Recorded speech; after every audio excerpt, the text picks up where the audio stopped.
وَلَنَبْلُوَنَّكُم بِشَيْءٍ مِّنَ الْخَوْفِ وَالْجُوعِ وَنَقْصٍ مِّنَ الْأَمْوَالِ وَالْأَنفُسِ وَالثَّمَرَاتِ ۗ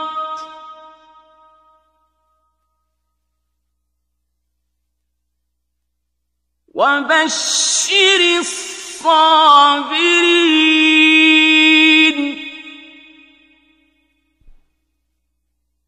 الَّذِينَ إِذَا أَصَابَتْهُم مُّصِيبَةٌ قَالُوا إِنَّا لِلَّهِ وَإِنَّا إِلَيْهِ راجعون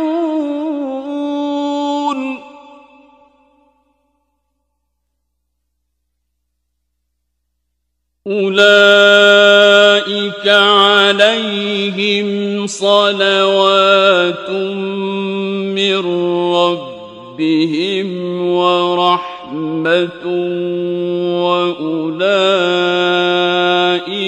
هم المهتدون।